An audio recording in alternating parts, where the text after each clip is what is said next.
Dressé comme un pic sur une carte, autrefois lumineux comme repère pour les marins, à l'allure d'une momie, le phare de Petit-Fort-Philippe est actuellement emmailloté afin de recevoir quelques soins qui devraient, nous dit-on, lui gommer quelques rides.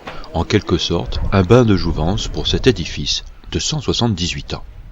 C'est qu'il en a essuyé des tempêtes. Du haut de sa lanterne éclairait au plus loin le navigateur qui cherchait un havre de repos au milieu des paquets de mer. Et puis l'insidieux air salin, rongeur invisible porté par les vents, les pluies en crachant ou en averse de grêle, quand le soleil ne le brûlait pas sans qu'il ne puisse profiter de quelque ombre rafraîchissante. À ce traitement, il n'est pas étonnant que l'on s'inquiète de sa santé. Il était quand même en bon état. Par contre, il demandait quand même un rafraîchissement général, y compris de la peinture de son fût et certains problèmes d'étanchéité de sa couverture. Le projet a visé à reprendre un peu l'évolution du bâtiment et on sait qu'il a fondamentalement changé d'esthétique au cours des années 30. Donc il a été doublé d'un voile béton après la guerre mondiale et rehaussé d'une spirale noire et blanche, purement artistique, au cours des années 30, qui est devenu notre état de référence. Donc le bâtiment a ensuite accumulé une série de modifications, les ardoises ont été remplacées par du zinc, la spirale a été repeinte de manière un peu plus grossière qu'à l'initiale, et donc sur base des photos anciennes, on est revenu à un état de référence 1930. La toiture de la maison du gardien, en cours de réfection, sera couverte non plus de zinc, mais d'ardoise, comme à l'origine. Les fenêtres perdront leur aspect, trop actuel pour retrouver leur volet abattant.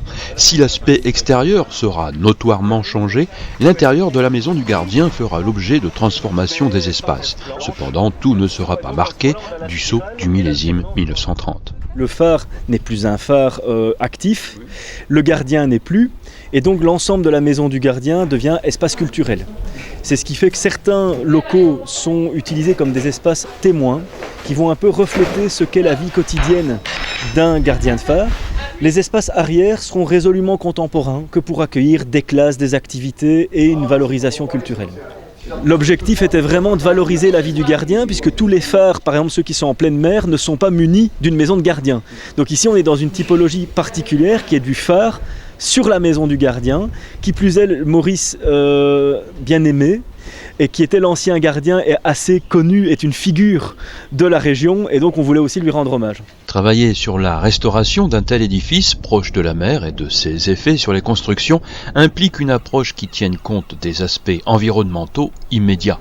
Les entreprises intervenant sur le phare et la maison du gardien doivent donc utiliser des matériaux reconnus pour leur résistance et leur tenue dans le temps. On doit nécessairement tenir compte de l'espace marin.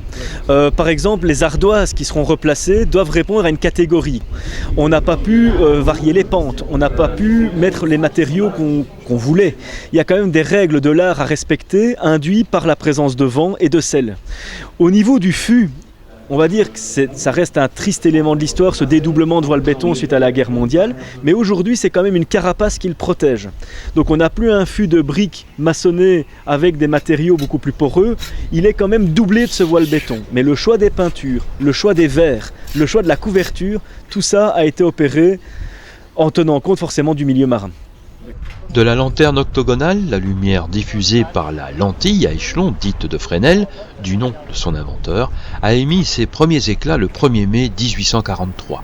Extraordinaire pièce historique et intacte du phare, elle trône à son sommet. Difficile d'accès, elle sera néanmoins visible par les prochains visiteurs. La lentille, il est vrai que c'est un objet exceptionnel, d'autant plus pour l'identité du phare. On avait d'ailleurs évoqué en cours d'étude de pouvoir éventuellement la descendre pour l'exposer directement auprès du centre des visiteurs. C'est strictement impossible pour des questions de dimension. Elle ne rentre dans aucune pièce tellement elle est large.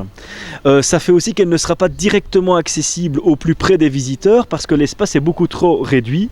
Néanmoins, le plancher sur lequel elle repose sera vitré, de manière à permettre aux visiteurs d'en avoir une vue par-dessous. Si le phare de Petit-Fort-Philippe profite des mois d'hiver pour se refaire une beauté, combien de temps faudra-t-il attendre pour le revoir découper le ciel de sa silhouette ? Là, depuis début septembre, on peut vraiment considérer qu'on a entamé les travaux de grosses œuvres qui se poursuivent jusqu'en fin d'année avec un achèvement prévu fin du printemps de l'année prochaine. La finalité de cette restauration est d'élargir l'accessibilité du public à la tour et à son belvédère en toute sécurité. Intégré à un parcours de visite présentant le patrimoine de la commune et des environs, le phare de Petit-Fort-Philippe est un élément essentiel si l'on veut prendre un peu de hauteur.